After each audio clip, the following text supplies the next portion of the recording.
A paz do nosso Senhor e Salvador Jesus Cristo. Aqui quem está falando é seu irmão em Cristo, João Gomes. Lá na fala anterior, nós falamos um pouquinho aí da videira, né? E se você está vendo esta gravação no grupo do Face, logo abaixo desse vídeo, desta fala, então falamos algo a respeito ali, um pouquinho sobre a videira.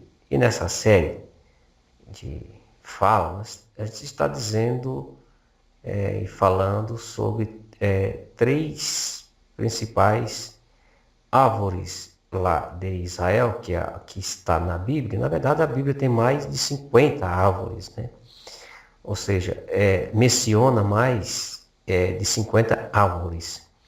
Mas algumas delas têm um significado figurativo, as principais. Então nós estamos falando aqui, nós já falamos um pouquinho sobre a videira, e agora vamos falar sobre a figueira e também tem a oliveira. Essas três têm, assim, figurativamente, algo muito forte, né? Nas escrituras sagradas, algo muito maravilhoso. Graças a Deus por isso. Então, a figueira, por exemplo, nós vemos isso lá no Gênesis 3:7, que quando Adão e Eva, lá o primeiro casal, o que eles fizeram? Eles fizeram roupa, a Bíblia diz que eles fizeram roupa de folhas de figueira, né? Tentando esconder, né, a sua nudez, mas quando ouviram a voz de Deus, se esconderam. Então, nesse contexto, aquela roupa não satisfazia. Era assim um costume também, lá do Oriente, descansar debaixo da figueira. Ato que significava, ato que figurava como a paz e prosperidade. Então, habitava ali seguro, cada um debaixo da sua videira, da sua figueira, e debaixo da sua figueira. Em 1 Reis 4:25, Miqueias 4:4, Zacarias 3:10. Então, o fruto da figueira, ele é comido fresco e pode ser conservado em forma de quê? Em forma de passas, né? Em 1 Samuel 25:18. Lá no Velho Testamento, muitas referências ao uso da figueira e seus frutos, né? Servia o figo ainda de remédio, como, por exemplo, a doença do rei Ezequias, quando foi colocado na chaga uma pasta de figos e sarou, segundo de Reis 27.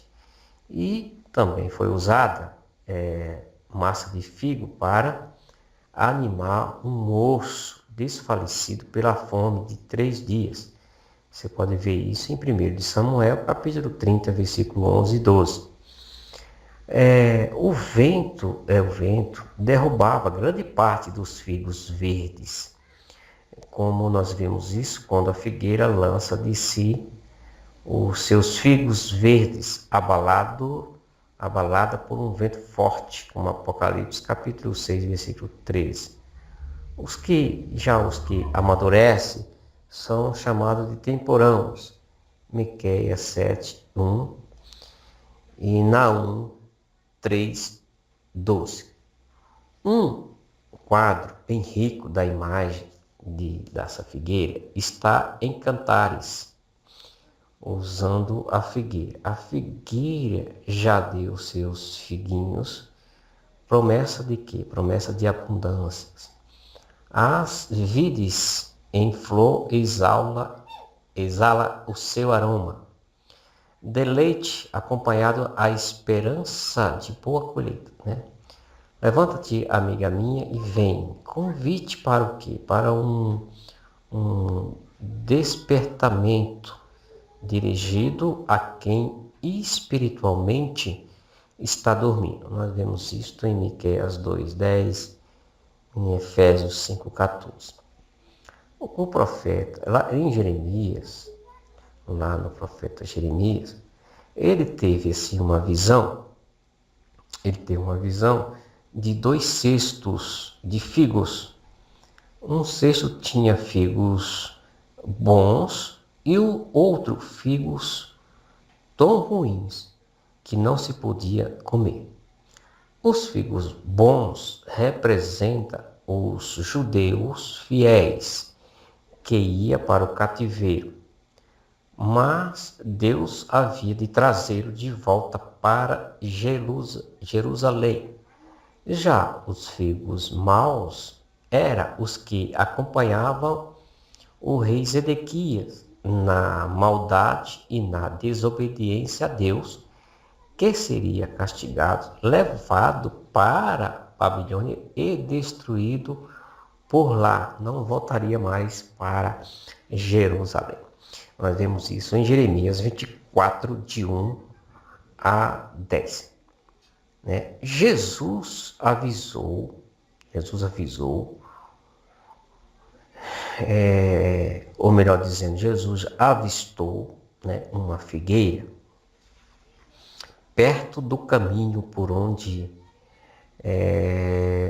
passava. Na verdade, ele avisou também a figueira, num certo sentido, né? E dirigiu-se a ela procurando o quê? Procurando fruto, e não achou senão folha. Então disse à figueira, olha o aviso, nunca mais nasça fruto em ti. E o que aconteceu? A figueira secou imediatamente. Mateus 21, 19, Marcos 11, de 12 a 14. Foi com aquela geração dos judeus de seu tempo que não produziu os frutos que Deus queria e foi destruído. Quando os discípulos pediam um sinal da vinda de Jesus Cristo e do fim do mundo, Jesus disse, aprendei, pois, esta parábola da figueira, quando já os seus ramos se tornarem tenros e brota folha, sabei que está perto o verão. Mateus 24, 3.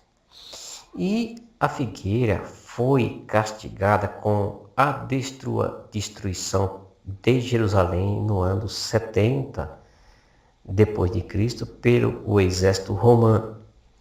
Então, os judeus foram dispersos e ficaram sem pátria, ficaram sem país durante quase 2000 anos. Ultimamente, a figueira está reverdecendo. Em 1948, foi proclamado o Estado de Israel pelas Nações Unidas. E na Guerra dos 6 Dias, em junho de 1967, o povo judeu reconquistou o território que formava a Palestina nos dias de Jesus Cristo. Dali para cá, o progresso vai avançando a passos largos. Segundo a profecia de Jesus, o verão está próximo. Mateus 24, versículo 32. A paz do nosso Senhor e Salvador Jesus Cristo. Um forte abraço. Amém.